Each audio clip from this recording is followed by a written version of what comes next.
I wanted to talk about the passage where the author says that you realize that nature doesn't regard you as important.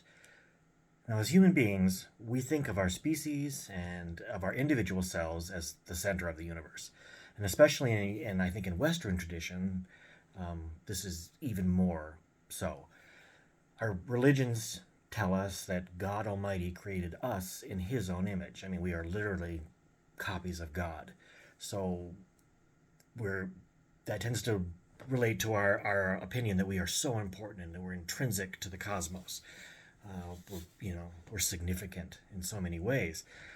Mankind is the master of this world. He is the master of nature, or so we think.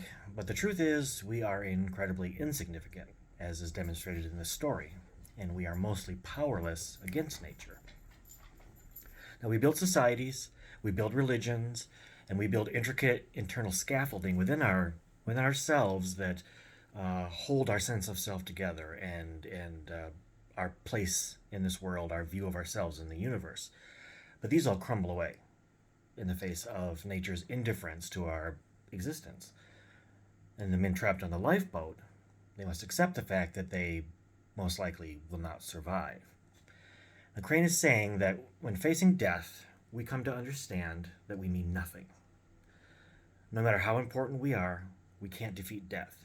Now, we may scream at nature and at fate and argue that this isn't fair, which is, I think, what he's saying when we are throwing bricks at the temple.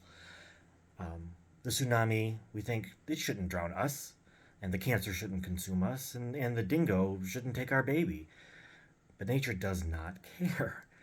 She is completely without pity. She is totally immune to any arguments we throw at her. She's completely inhumane. We may love ourselves, we may love our lives, but fate and nature feel nothing for us. Now, to go beyond the passage that we're discussing, the author does show the callousness, I think, of nature in several ways in the story. Firstly, right from the very beginning, where is everyone else from the ship? Are these, what is it, four men, the only ones that survived in this entire boat? All these people were just swallowed by the ocean? I mean, that's bleak. That shows right from the very beginning the cruelty of nature. From section 3, page 571, he says that shipwrecks are apropos of nothing, and if men could only train for them and have them occur when the men have reached peak condition. Basically, fate struck them when they weren't ready for it. And you can imagine like little children saying, "No fair, no, start all over again. I wasn't ready." They hadn't slept in days, they hadn't eaten when they were forced into the lifeboat, so they're totally ill prepared and not at their peak performance when this happens, and it's just not fair. And again, nature doesn't care. That's not nature's concern. The story repeatedly references the coldness of the water. From part 7 on page 582, he says, "The coldness of the water was sad and it was tragic."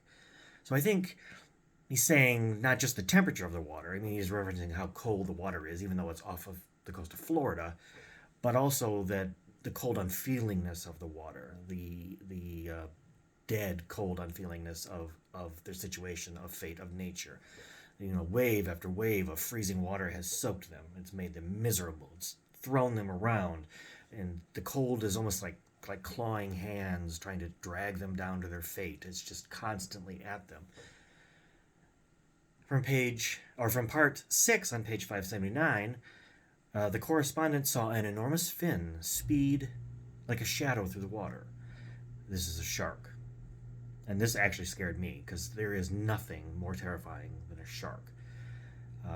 They are cold-blooded, icy, cold-blooded, merciless killers. They are killing machines and completely indifferent to pain and suffering of their victims. They are death incarnate. And if you wanted to show the power of nature and what it can do, I mean, Jaws. It's just a shark. There's you can't get a better symbol than that. So that's what I wanted to discuss. I think basically what the passage is saying is that we may rail against it, we may not think it's fair, we're going to throw bricks at the temple, but in reality is there is nothing we can do about it. Are no bricks. There is no temple. Everything we think we are is really nothing when faced with death. Thank you.